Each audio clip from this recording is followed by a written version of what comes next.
Hello and welcome to the latest episode of Shaw Locals Bears Insider Podcast. I am Chicago Bears reporter Michael Dwojak here with the Northwest Herald's Joe Aguilar as we break down what is the end of training camp. We're recording this on Wednesday morning. Bears have one more practice to go before they break for the holiday weekend and get ready for week one. But yeah, we are at the end of training camp. We've done it. We've gone through a lot of highs and lows. We've got a lot to break down over the past 6 weeks, but we are here toward the end of training camp, and we're going to break down a lot for you guys. General Manager Ryan Poles and Ben Johnson both met with reporters on Tuesday. The Bears made their initial 53 roster cuts on Tuesday. And I think there's a lot to talk about, especially I feel like there's a lot of stuff that we learned over this training camp. I feel like there's a lot of stuff that we still need to talk about. So before we get started, if you're joining us on YouTube, thanks so much for joining us. Just a quick reminder to like this live stream if you like what you hear. It's a good way for us to grow the brand and continue to grow the podcast and the live stream and make sure that other Bears fans are finding us. But Joe, I'm going to bring you in here, and we're going to start things off with Ben Johnson and Ryan Poles. They met with the media on Tuesday and talked about a lot of different things. And one of the bigger things I think that we kind of heard was I feel like we have some open-ended stuff, and we'll get into the specific stuff. The Jalen Johnson stuff is a little open-ended here. The left tackle spot is very clearly still open-ended 6 weeks after this thing started. The Zay Frazier announcement started is a little open-ended here as well. But Joe, 6 weeks after training camp started, do you feel like more comfortable? Do you feel like you have more questions? Just in general, how do you feel at this point of things, compared to 6 weeks when we were previewing training camp? Yeah, I think that's a good question. I think I feel pretty good. I feel confident in the coaching staff is what I feel confident in. There's going to be growing pains. We've talked a lot about it. Everyone's been talking about it, from not only the quarterback, but defensively too. I mean, every area of the football team. But it just seems, I've been saying this the last few podcasts, Michael, it just seems like Ben Johnson is the real deal. And I guess we kind of assume that he's been the hottest name, and the potential coaching market, the last 2 off seasons here before the Bears, signed him up finally. But I just think I like what I continue to hear from him. I just think he's consistent with his messaging. I think guys are responding, and that's what I'm confident about. Personnel wise, we'll see some interesting decisions, like you alluded to. There's still some questions that have to be answered here by week one, but a lot of this stuff, it's a long season. I mean, we don't have to have all the answers by week one. We'd like to know, like now, who's going to be the starting left tackle, what's the running back room going to look like. But the bottom line is, as we tape here, as we record here, we still almost have 2 weeks to the start of the regular season. So in that time, it's just another, almost 2 weeks for guys to get healthy and things to kind of get sorted out. But I'm sure they have an idea. If they were going to play tonight, they know who they're going to start. But again, and especially in the NFL today, it really doesn't matter, who starts. You're going to play anyway. I mean, so many guys rotate, and I do like the depth. I think they're finally establishing some depth. I know we hear that like every season. Remember last offseason, Ryan Poles saying it's going to be tough to make our roster this year, and right, so, 11 losses later, whatever it was, 10 losses later, we saw how that went. So I am encouraged. I think in general, that's the long answer to your question. I would agree. I think you should be encouraged. And, obviously it's still it's the preseason, it's the off season, like it's the honeymoon phase still. And we'll see what things kind of look like, once the games actually happen. And, you're looking for answers for, what's going on, what happened on that play. But I would agree with you that I think that Ben Johnson has shown you that he's going to be really attentive to details. He's going to get on you and he's going to coach you up. Like he's not going to let anything pass. I thought, we didn't get a chance to talk about a Friday's game against the Kansas City Chiefs, but after that game, he was pretty blunt. He said, like, I thought he didn't say this verbatim, but he essentially said, like, he felt like, they were over the whole pre-snap penalties. He thought they were done with all of those issues and that sort of stuff. And he's not afraid to say, like, on that one play that Caleb had where he threw into double coverage in the end zone, he said, the coverage, the protection was, or I don't know if he should have made that throw, right? Like when he held on to the ball for too long on a sack on one of those drives, the first thing he said was the protection was good, right? Like he's not afraid to like go after, not that he's going after Caleb, but he's not afraid to critique his quarterback in public and say, yeah, I don't think he should have done that. I don't think he should have done that. And I think that's fine, right? Like you want Ben Johnson to coach Caleb both publicly and privately, right? Like I don't take too much from it publicly. Like you can do whatever you want publicly as long as you're coaching him the right way privately. That's all I really care about. But it's very clear. I agree with you that Ben Johnson and his coaching staff is doing everything the right way up to this point. We'll see whether that turns into more wins or other things. But I would agree that I think this coaching staff is very detail oriented. They've shown that through this process, and I think if anything, you have to feel at least a little. You have to feel encouraged that this coaching staff is going to get the most out of this team. And I don't know if we could say the same, about the previous coaching staff. Exactly. All right, let's talk about some stuff that we learned on Tuesday, and we learned a lot actually. One of the bigger things is, one of the bigger surprises of training camp was Jalen Johnson not being there, right? Obviously, at the beginning of camp, both Ryan Poles and Ben Johnson said it was a leg injury. He suffered away from the team over the summer, and he should be back in a few weeks. They weren't concerned about it. Then training camp kind of continued, and it went on, and Jalen Johnson still wasn't there. He would appear sometimes, warming up and, doing stuff way before the games, but you never saw him practice. You never saw him getting back on the field. And, on Tuesday, the Bears officially, they put him on the active roster. So I think that's an encouraging spot. They took him off the non-football injury list and they put him on the active roster to start the year. So I think that is an encouraging moment. But, listening to both Ryan Poles and Ben Johnson, I feel like, I feel like Ben Johnson with injuries and everything else has been pretty upfront. Like he'll answer your question and he'll talk to you about it. But for some reason, I don't know why, he's kind of deflecting to Ryan when it comes to Jalen Johnson. And, Ryan Poles kind of said like, there's nothing, we're not hiding anything. Like there's nothing crazy going on here. He just had like an injury that he suffered and he's still dealing with it. But at this point, they're still hoping for him to play against the Vikings, and maybe he'll be back on the practice field next week or even today, and he'll be back into it. But I don't know if that week one is looking realistic at this point. He hasn't had a training camp for 6 weeks. You can't just throw a guy in there who hasn't been practicing and hasn't done anything. This whole Jalen Johnson thing has been really interesting to me. It's just because you're missing your best probably defensive player out there, and you don't really know what's going on at this point. Yeah, it's a little disturbing. I will say this. He's a veteran player, and sure. I think he knows his body. I don't think, a training camp is as important for him as it would be for a young guy who's still trying to establish himself. Sure, so, yeah. And if it's soft tissue or something, like let's let it heal. There's no need to try to rush him early.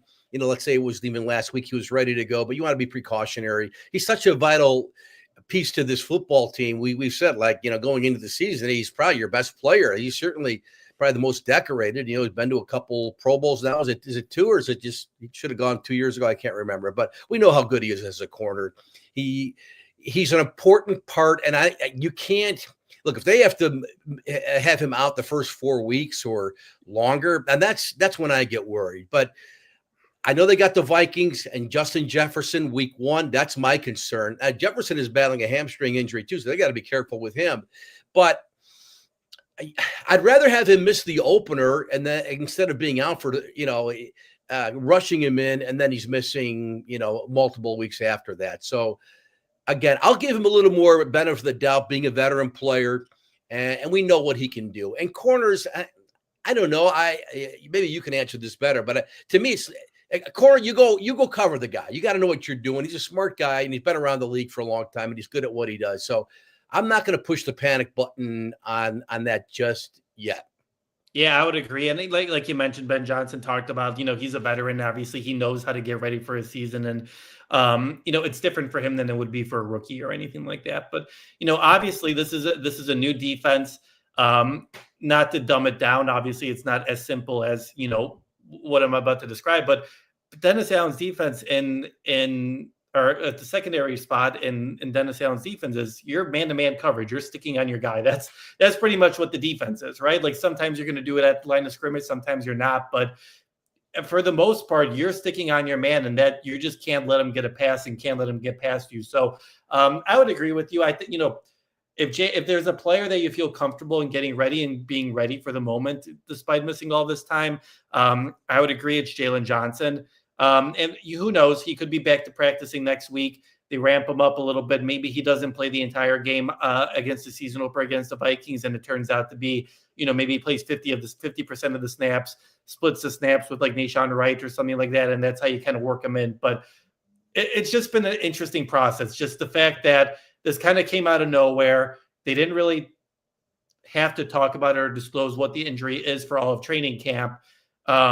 It's just been an interesting situation, especially for probably your defense's best player. Yeah, I tell you what, I don't want to see. I think we saw enough of Nahshon Wright. I know he's been a nice story, made the team, but the guy's had his chances in this league. This is his third year in the league now. He's been on one or two teams. So, and I know Patrick Mahomes will make a lot of corners look bad, but boy, that was a little disturbing. That preseason game, they picked on him, and why wouldn't they? And I think I saw enough of him to know I don't want to see a lot of him. He's on the team, good. Hopefully, he's a depth piece, but I don't want to be relying on him for many games. I will say, I think that probably was his worst performance. I mean, he was having a great camp. I mean, I'm not here to say that Nahshon Wright is Jalen Johnson by any means, but I do think that he probably did get a little exposed, and I did think that double penalty was kind of weird. Like it didn't seem like a face mask at the moment, and then it was just kind of like, okay, I feel like we're being a little picky here, but yeah, he did get exposed. I mean, Patrick Mahomes knows what he has out there, right? He knows what the defense can do, and he's going to pick on guys, and that's exactly what he did. So, yeah, I agree that wasn't a great moment for Nahshon, and I do think. Listen, it was one of the things that Ryan Poles talked about on Tuesday is, listen, like this defense hasn't really, or the secondary hasn't really played together since the spring. Like Jalen Johnson's been hurt, Kyler Gordon's been hurt, Terrell Smith is now out for the regular season. Like this is a pretty depleted group right now, so it'll be really interesting to see how they kind of come back. Kyler Gordon's been back at practice the last couple of times. He hasn't really done too much team drills. Nick McLeod has looked pretty good. He's been kind of a nice little surprise there in that nickel spot. But yeah, I agree with you. I think Nahshon got exposed, and you want Jalen Johnson back out there as soon as possible. You don't want him to risk anything, but that's definitely something, a position that we're going to be watching here over the next couple of weeks, just to kind of see, does Jalen Johnson come back there, and what is the Bears' plan? Are they going to have Nahshon and Tyreek out there at the same time? What are they going to do? That'll be an interesting storyline to watch in the next couple of weeks. Obviously, the biggest thing, or the biggest competition of training camp, was the left tackle competition. And 6 weeks in, we kind of have an answer. And I think that's kind of like, it's kind of interesting, right? Because Ben Johnson was asked about this on Tuesday, and he said his first answer to the question was, I'm not ready to talk about starters. And then when he was asked about, how does he feel about, this not really shaping up maybe the way he wanted it to, he said, like, we will have a left tackle starter at week 1. If the competition needs to keep going, we're going to keep going. So, at this point, I think that it's Braxton Jones who's going to be starting in week 1, but I don't think the competition is over at this point. That's been very clear to me that, Theo Benedict can still make a push. Karan Amagaji, Ryan Poles kind of made it clear that maybe they're going to move him around. Like maybe they will put him at the guard position. Ozzie Trapillo seems pretty comfortable at right tackle, so I don't think the Bears are going to move him. I think they said that he went through a rookie wall halfway through camp, and you kind of saw it. Like you kind of saw, that welcome to the NFL moment for him, where it was like, man, this is a lot, and I'm trying to do the left tackle position. Like he's very clearly more comfortable at the right tackle spot, which who would have thunk that a guy who played most of his college career at right tackle would have become more comfortable at right tackle. But Joe, we kind of have an answer, but we don't really have an answer here at left tackle. And I I think that's kind of concerning, especially just given, how important this position is to, making sure that Caleb can succeed this year. Yeah, I mean, I think it's going to be an upset at this point if Braxton Jones isn't starting Monday night in a couple of weeks here against the Vikings. I mean, if it's Theo Benedict, to me that means Braxton Jones isn't healthy enough. But he's played the last 2 preseason games, correct? He started all 3. He started all 3. So that's a good sign. And again, let him heal up if it needs more time to heal. You still got, again, almost 2 weeks here to go. So, I mean, it's really a 2-man race at this point. And one guy's completely unproven in Benedict. Maybe he will be the guy going forward, at some point in the season. But for right now, it's got to be Braxton Jones. To me, that would be a huge upset if that's not the case. Trapillo's out of the running. So is Amangaji. I don't know if you ever really was in it anyway, but like when they said they're trying Matt guard, he's going to be a swing guy and still let him get his, feet under him or wherever, try to find his spot on this team, regardless of the role. Not that guys don't improve and get stronger and healthy. And again, no team really ever goes through the season with no one injured. So he's probably going to get an opportunity, Amangaji, that is, at some point. But to me, it's Braxton Jones. Again, he's not Penei Sewell. He's not going to make any Pro Bowls. But you know what? If he's healthy, we know what we got. And to me, the big thing on the offensive line, I know it's left tackle. It's the most important position on the O-line. But you solidified the interior of the line with the 3 new additions. To me, that's the big thing. And as long as they're healthy, I feel a lot better. And I will say, even with Joe Thuney, did he play it all in the preseason? Did he play it all against the Chiefs, Thuney? No, he didn't play, but I'm not. You're not worried about him, right? No. But I will say the offensive line has looked better. I'm not so sure much about pass protection. That's been pretty decent. And you get sometimes, you're playing second stringers. You don't really know what you're seeing. I just see a push up front when they run the football. And we could talk about that. I'm sure we will here about the running back situation. But at least I see a push more where by the time the running back, no matter who it's been in the backfield, gets to football, guys aren't being pushed back already, and where they're 3, they're a yard back of the line of scrimmage as the running back rather receives the football. So I've been encouraged by that. I think that will continue, especially with those 3 guys inside. And we know what Darnell Wright is. He's a good football player. If he's healthy, I'm not worried about right tackle. The left tackle, I do think it's going to be ongoing. To me, it's Braxton Jones' job. And if he really starts to stink, they're not going to tolerate it. And they'll say, hey, Theo Benedict, get ready because you're going in on the next series. Sports Chicago style is joining us. He had a comment saying left tackle is the biggest question mark on the offensive line.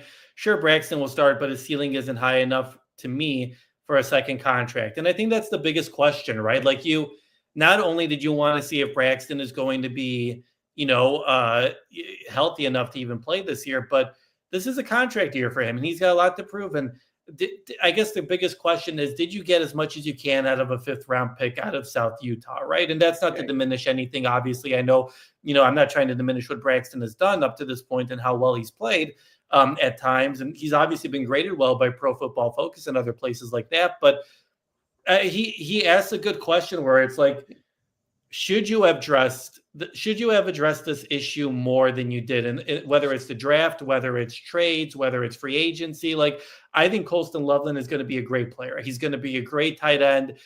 He might be a steal, honestly, in the first round. But is that a spot where you should have traded up a spot or 2 and drafted, Kelvin Banks, drafted a left tackle? Like it'll be interesting to see because you go into a situation now where if you don't see a lot of great stuff from Braxton and Theo plays okay, if he gets an opportunity, that kind of stuff, are you paying Braxton Jones? Like, I think you're in an interesting position. And then what are you doing next year? I think it's really hard to find left tackles, and that's really been a clear thing because they're pretty much gold in this league, right? Like, you're not going to be able to trade for them. You're not going to be able to sign them in free agency unless they really don't want to be where they're playing. You essentially have to draft them if you want to find your starting left tackle. And I think right now you're kind of looking at the whole situation and you're kind of wondering, was enough done this year to kind of, work on that position? I agree. I think the interior of the offensive line looks great. I think a lot of work was done there, and I think that's going to be a huge improvement. But could more have been done at the left tackle spot, or is it hard to switch out 4 out of 5 positions? Well, A few things here, just revisiting the draft again. I don't know if the guys that were picked, including Will Campbell, ahead of Colston Loveland, were good enough in their eyes, maybe a lot of people's eyes, to trade up. I don't know what that was going to cost you, a couple spots, maybe even one, to draft one of those guys. To me, if there's been an egregious mistake, if there's been a misstep here, it was in the second round. And Luther Burden, look, he looks like the real deal. From blocking to catching to making plays after the catch. He's got the whole swagger going. He could be a really good football player. But in that second round, you still had, and who knows, again, we haven't even played a regular season game yet. But that Sure. Ariante Arsery kid out of Minnesota was there. There were a lot of people who thought that he'd be a great pick in the second round. They could have grabbed him. And now I guess, again, it's preseason, but he's with the Texans, I believe. He's looked good there. Yeah. And if you misstepped on Trapillo thinking he can be your left tackle when he's not going to be it, that's bad. I mean, that's Ryan Poles messing up the offensive line again, because that was a key pick there. And if he can't play left tackle, maybe he still needs more time. But like I said, then why isn't he getting reps? Boy, oh boy. Now you've got two right tackles. We talked about it last week, Michael. That looks really bad. Really bad. And when you had an opportunity, even Josh Simmons, who went, late first round to Kansas City with their pick, maybe you could have packaged some picks and move up to that spot to get him, because he wasn't going to be picked, we knew, likely in the top 15. So that's what I look at more, instead of like, well, they were at 10, they could have moved up. Maybe if Banks was there when they picked, maybe that would have been the pick. But boy, I'm more ticked off. Why am I getting ticked off? Nothing's even happened yet. This is just the cynical Bears fan in me, the jaded Bears fan in me, looking at what could have been the second round. And Shamir Turner, again, another second round pick. What's he done? Is he going to play at all? Or is this going to be another, like in a red shirt, so to speak, year for him here in year one? Because that's another second round pick, and you need those guys to contribute. And again, I'm probably getting angry over things I shouldn't be getting angry over yet. And maybe I'll never have to. Isn't that what sports fandom is, Joe? Isn't that pretty much the whole point of this thing? But yeah, I agree with you. I agree. I think you could have handled it a little bit different. I think the second round, it became very clear that they wanted to get a running back. The top running backs that they wanted were gone. And then they're like, okay, we missed out by a couple spots. Let's trade down and let's get Luther Burden and let's kind of get out of here. But yeah, we'll see. Who knows? Maybe Braxton will be a dependable guy and he'll look a little bit better. Maybe it's going to look better. Like I think he's gotten bull rushed a couple times. I think there are a couple times where he's been overmatched, but at the same time, like, he's still coming back from injury. Do you kind of give him the benefit of the doubt at this point? I don't know. It's been interesting that, Ben Johnson hasn't held back. He has said that this isn't what he was kind of hoping for at this point. And I don't think it's what Bears fans were hoping for at this point. So we'll look at what's happening here in the next couple of weeks and see. But I think Braxton Jones starts with the job on in week 1 against the Vikings, but no one can really guarantee what it's going to look like, especially by that bye week. So that'll be something we definitely look for moving forward. Some other housekeeping stuff before we get to the 53-man roster. Ryan Poles addressed the Zay Frazier situation. Obviously, Zay Frazier, 5th-round cornerback, was drafted this year out of UTSA. I think the last time we officially saw him was at rookie minicamp at the beginning of May, if I remember correctly. We were looking back, and I think that was it. He has not practiced all of training camp for a personal reason. He's been seen around the facilities, just, kind of being taken here and there by a golf cart. But Ryan Poles addressed the situation, said he's going to be out for the entire year after missing training camp. He's going to be part of meetings. He's going to be in the weight room. He's going to be doing stuff. Ryan still described the situation as a personal matter. Apparently this is something that happened before the Bears drafted him, but they didn't know about it. But now they're kind of handling the situation and helping him and, helping him get through this. But again, I know it's a 5th-round pick. It's not, one of your top picks, but a really interesting situation. And obviously, you wish the best for Zay. You don't want, whatever he's going through right now, you wish the best for him and you hope everything is going well. But again, that's someone that you kind of hoped for in your secondary that can be a depth piece, especially now you need that. And you don't have that right now. And I'm not blaming Zay, obviously, for not being available, but Right. is this something that the Bears should have known beforehand? Is this something that you do research beforehand? It's just interesting. It's a tough situation for everybody. Obviously, you wish the best for the kid, but it's just an interesting situation at this point that he's not going to be playing this year.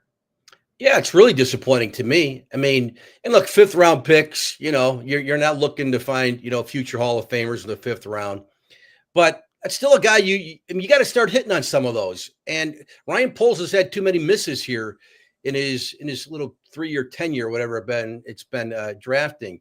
So I don't know. Again, you hope the best for Zay Frazier. Tall corner. I was really excited to see what he could bring for them, especially in Dennis Allen's offense. But Michael, I think the kid, he's not a kid, so to speak. I think he's like 24. He's going to be 25 next year. I mean, he's lost a year. And then you compound it with Terrell Smith's season-ending injury. Jalen, let's hope he can play 17 games.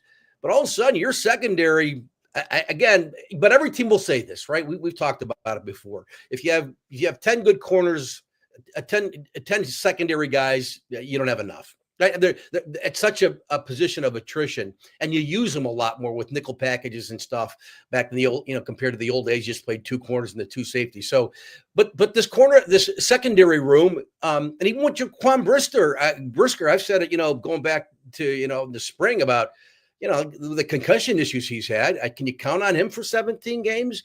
Because he's really huge for this defense, for him to stay on the field, because he's a good football player.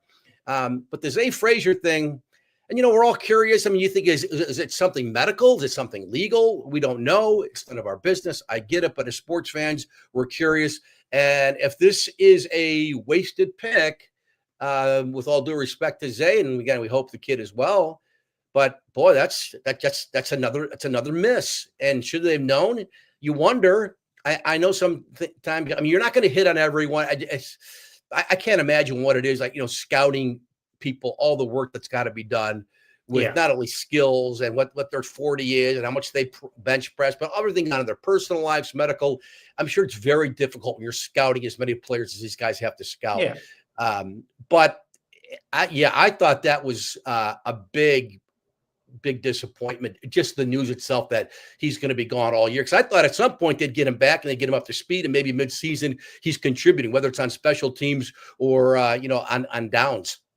Yeah, I would agree. And obviously I agree. It's hard. Like, there are so many kids out there. You're not going to know everyone's full background, right, what's going on in their lives. Like that's just impossible. But it's a tough pick. And I agree with you. You're starting to kind of look at, you're getting more of a resume with Ryan Poles, and this kind of goes into the 53 personnel now at the initial roster that we're talking about. But there are some hits and misses, and you're going to have hits or misses. You're not going to hit on every single pick you make, but there are a lot of interesting things, and a lot of, even this class, you're kind of wondering about some of the decisions already in training camp.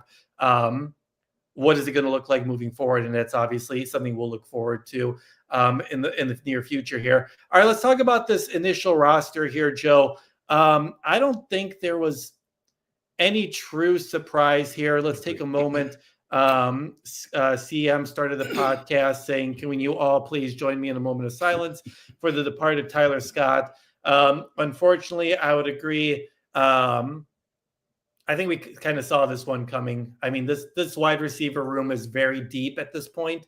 It's got a lot of talent, and I think, if you wanted to call it a surprise or not, I think Johnny Walker, who got the number 6 spot in the wide receiver room, I think he earned it, right? Like, you saw him play. Like, he made the most of his time when he was on the field. He looked good in practice.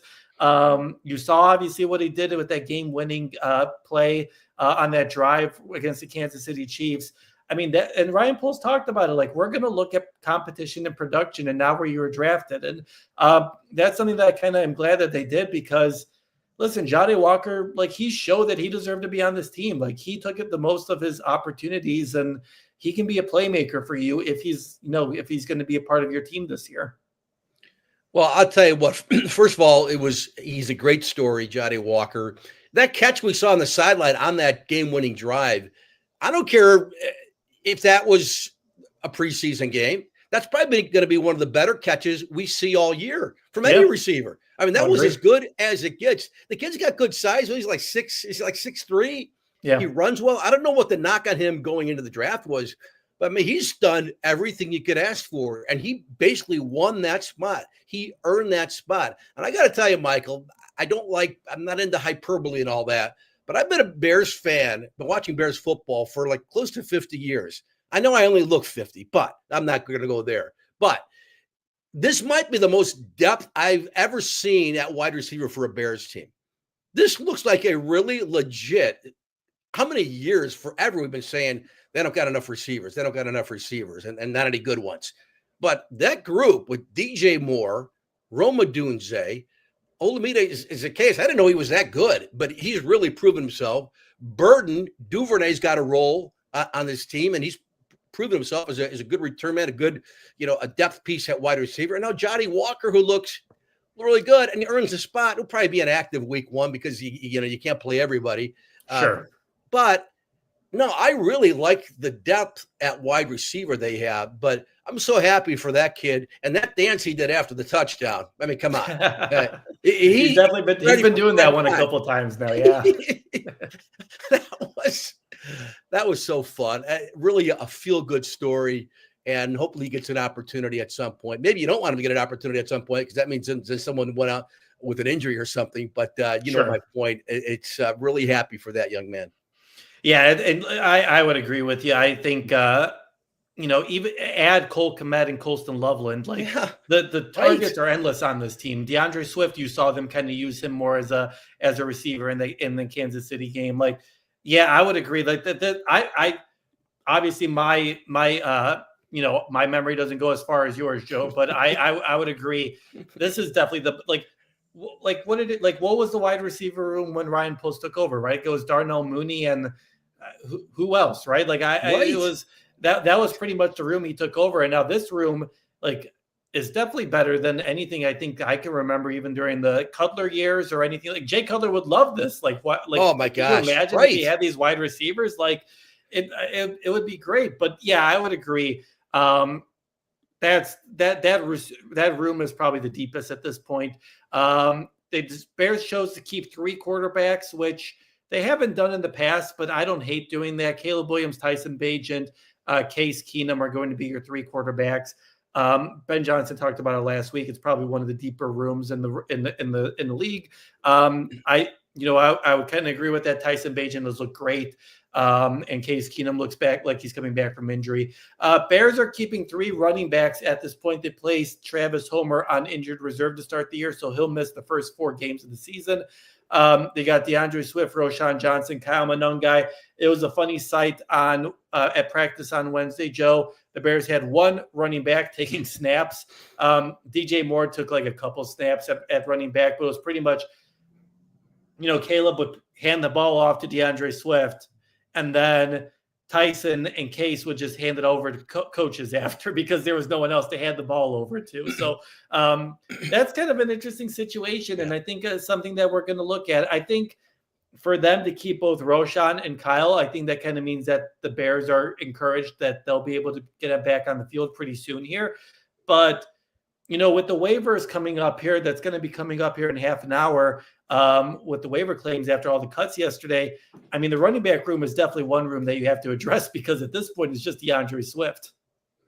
Yeah, it's just a matter of who's healthy. Now, that said, on the waiver wire, you're not going to find a 1,000-yard rusher on the waiver wire. We all know that. But to me, it's just a matter of health. I mean, so who's running back 2? We don't know yet. And running back 2, whoever it's going to be, is going to play against the Vikings because DeAndre Swift is not going to receive every snap. So that is an important position. So if either of those guys can't go, and they got to have a good idea whether they'll be ready to go here in 10, 11 days, whatever it is. 2 weeks, 14, 12 days, whatever it may be. They'll have a better idea. And if not, unless there's someone they really love on the waiver wire that they can get who's available to them and bring them in. And if you have to cut them, cut them if the other guys are healthy, Monongai and Roshan. So we'll see, but you got to get that figured out. But again, you got almost 2 weeks. They are also lower on the totem pole, unfortunately, when it comes to claim picks. So, Right. I don't think you're going to see what you saw at the beginning of Ryan Poles' tenure when he claimed 6 guys. Like that's just not going to happen. It's hard, especially with they already have a talented roster. Like I think the floor of this roster is much better than it's been in the past. So you're not going to get rid of some guys just for potential, whatever. So that'll be interesting to watch. The Bears kept 3 tight ends, Cole Kmet, Colston Loveland, and Durham Smythe. That's what we kind of expected. 10 offensive linemen, which include both Kiran Amagaji, Ryan Bates, Luke Newman, Theo Bennett as backups. Luke Newman, let's talk about him for a minute. I think he's had a great camp, and I think that is a great pick in the 6th round. He started at left guard the last couple games just to give Joe Thuney a break, or he's just playing in place of him because you're not playing Thuney in the preseason. And he's looked great. He's held his own. He's looked good in the left guard spot. He's looked good at right guard. He looked questionable at center to start the year or start training camp. Some of the snaps weren't great, but I think in Luke Newman, you've really found a guy who is going to be a great depth piece. I think if you throw him into the game because of an injury or something like that, I feel like the Bears have to be pretty confident in his ability to be in there and not mess up. Yeah, no, I think that's looking like a good late round pick, which again, Ryan Poles has to start hitting on some of these. Not that we expect him to go in there and, play a lot, but if he's a good depth piece, and, we see 6th round picks get cut and brought back to the practice squad. So good for him. And, 10 offensive linemen's a lot, but as we said, like with the corners, you just never have enough. No. And especially with Braxton Jones' health a little uncertain. I mean, Thuney, guy's been incredibly durable. Knock on wood. Let's not jinx him. But you don't know. I mean, he is an older guy in the league now. So good for Luke Newman. I think that is again, I know it's a guard. It's not like the quarterback or the wide receiver. It's not as sexy, but good for him. And again, you never have enough good ones on the offensive line. Were you surprised that Karan didn't get cut, or were you not even concerned about that? I'd heard, some speculation about that. I would have been really shocked. I mean, same. 3rd round pick, right? Yeah. Last year. I mean, that's a little early when you knew going in he was a project. I mean, if you thought the guy had an opportunity, a big opportunity to play last year, you're expecting to play a lot last year, that would have been one thing. But he's had so many injuries. He was a project anyway, so to speak, when they drafted him. So that would have been shocking to me. I do think someone would have picked him up just because. Oh, for sure. Yeah.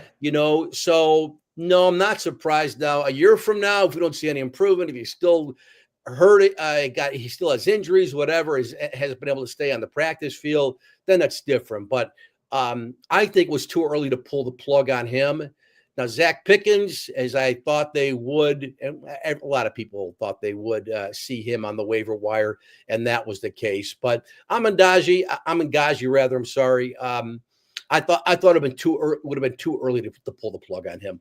Yeah, I think the talent is there, and he just hasn't been on the field, right? I think it stinks for him, and it stinks for the Bears, obviously, that they don't know what they have at this point. But I don't think you cut bait with him at this point, and you see what you have. Maybe you can develop him as a guard, and maybe he can kind of be a swing tackle. I think he has a place on this team still.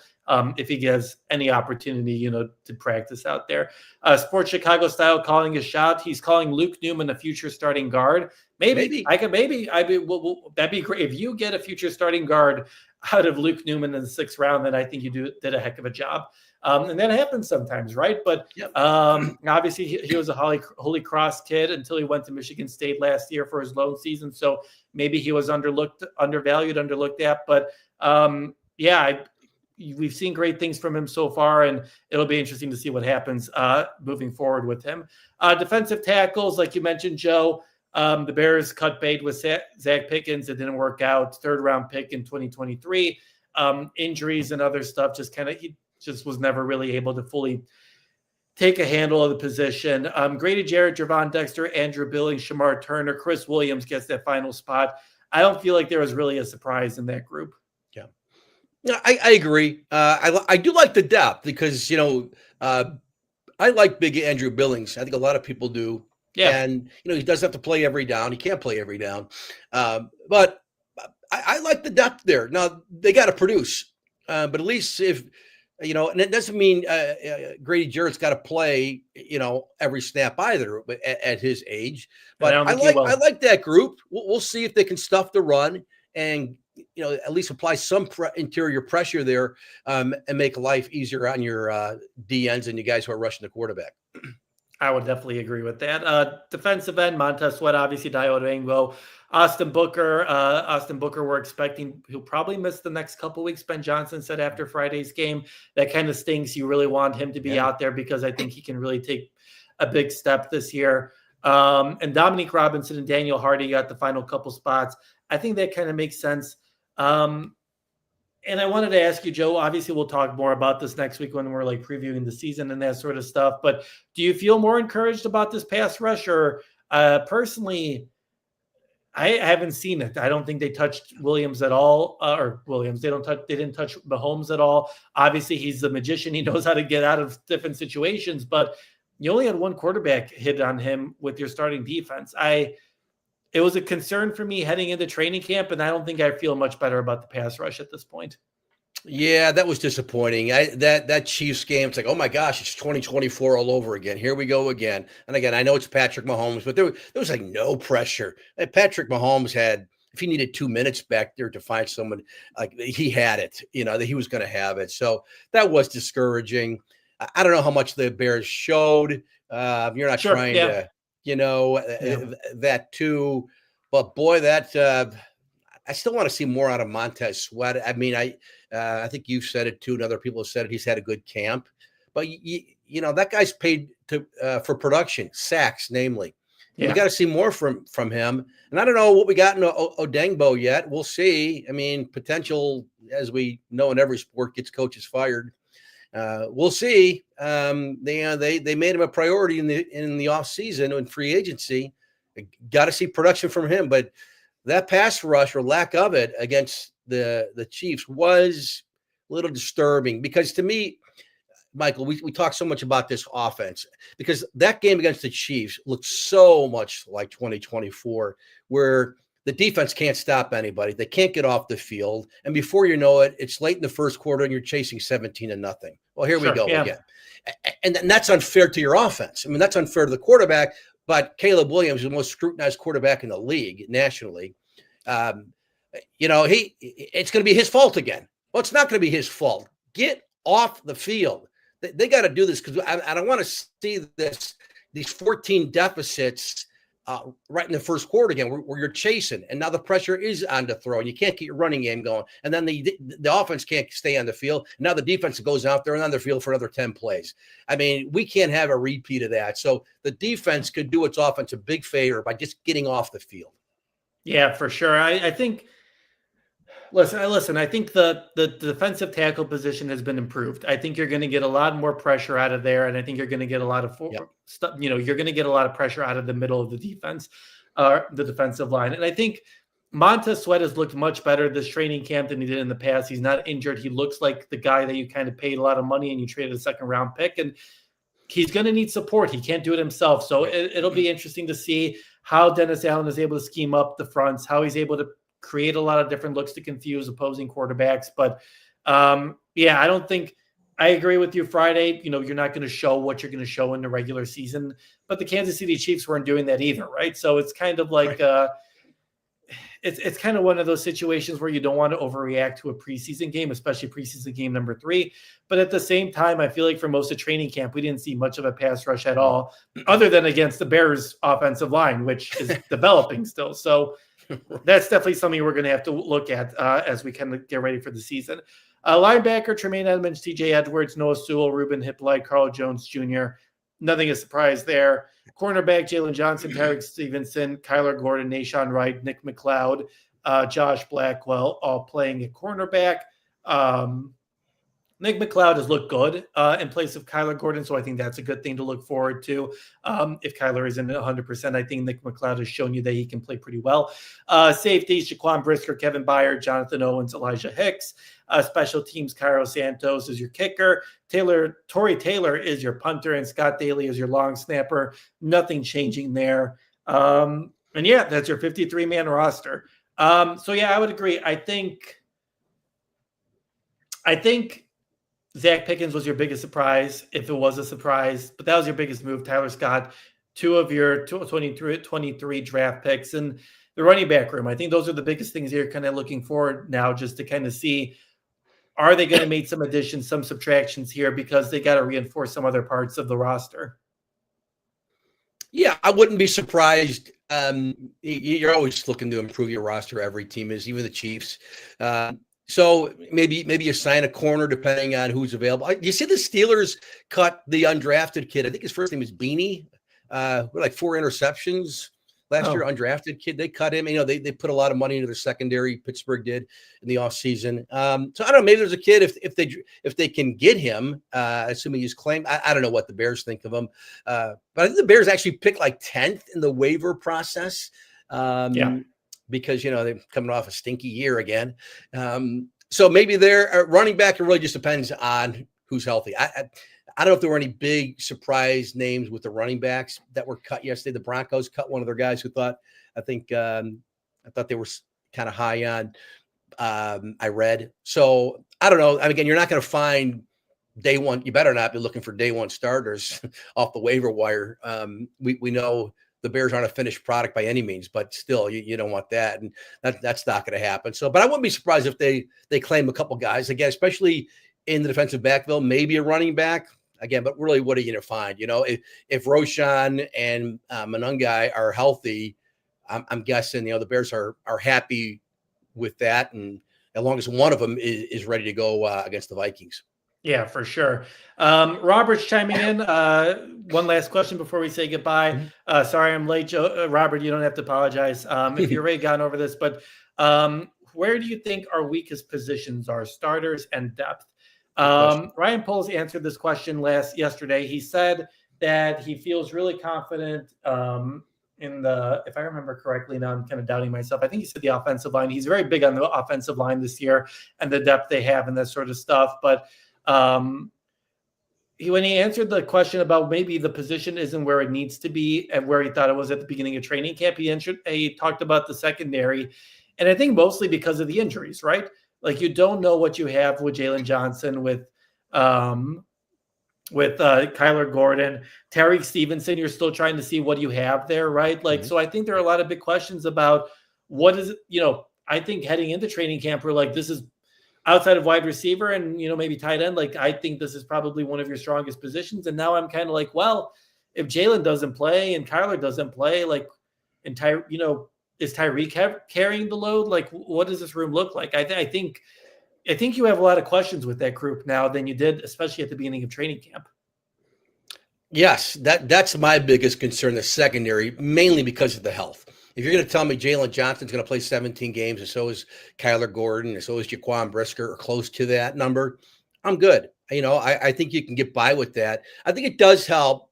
I keep talking about Justin Jefferson only because he's arguably the best wide receiver in football. But the Vikings, let's not forget, with all due respect to J.J. McCarthy, maybe he'll be an all-pro this year. Who knows? But he's a young guy making his first NFL start, so you're not going up against it's like you're going up against Lamar Jackson week 1 or Jordan Love. So that's good. And the Vikings are, Jettis is a little banged up. I saw they acquired Adam Thielen today. They got him back. So they're hurting at wide receiver. So it's not like you're facing this team that you're expecting is going to drop 35 points on them come Monday night for the season opener. We know what the Vikings did last year. They were a great story, but new quarterback there, they're a little thin at wide receiver. So if anything, maybe, that plays into the Bears' hands favorably for week 1. Going forward after that, I don't know. But if it wasn't for the injury situation, the secondary, and then losing Zay Frazier for the year, for the personal reasons, I'd probably feel differently. But to me, it's all about the health there, the health to the key guys, really. Yeah, because if your key guys are good, like, you feel good at the position, right? Like, you feel good with Jalen Johnson and you feel good with Kyler Gordon. If it's Jalen Johnson, Kyler Gordon, and either Tyreek Stevenson or Nahshon Wright, I think you're very confident in that cornerback room, right? And then you got Tyreek Stevenson and you got Josh Blackwell coming in there, and Nick McLeod. I think you feel good. But if you're depleted here, I think it'll be really interesting to watch. But that's obviously something we'll watch for the next couple of weeks here as we get ready for the Vikings. But that is everything that we've got for this week's episode. Thanks so much for joining us. Thank you to all the guys who joined us on the live stream. Thank you for all your questions and comments. Just a quick reminder that you should subscribe and like our podcast. It's a good way to support us. It's a good way to kind of grow the brand. So if you don't mind, give us a like. We really appreciate it. If you're listening on the podcast and you missed us on the live stream, make sure you're checking out our social medias. We'll always give you guys a little bit of a heads up about when we're going to be talking. We'll be done for this week. We'll take a little break with the Bears for the holiday weekend, and then we'll figure out what we want to do next week with the Bears playing on Monday. We'll probably do a little bit of a delayed start, but we'll let you guys know what the time frame is. So make sure you're checking out our stuff. Make sure you're checking out Joe's work at the Northwest Herald. He's got you covered. Friday football season starts on Friday. Joe's got you covered in McHenry County, so make sure you follow him at Joe Aguilar 64. And obviously the Bears season is less than 2 weeks away. We've got you covered with all our preseason coverage and all our big week one coverage coming up. So make sure you follow our stuff at Shaw Local and at Dwojak 94 on all the different social media platforms. So for Joe and I, thanks so much for joining us. Have a good holiday weekend, and we will talk to you folks in a little bit.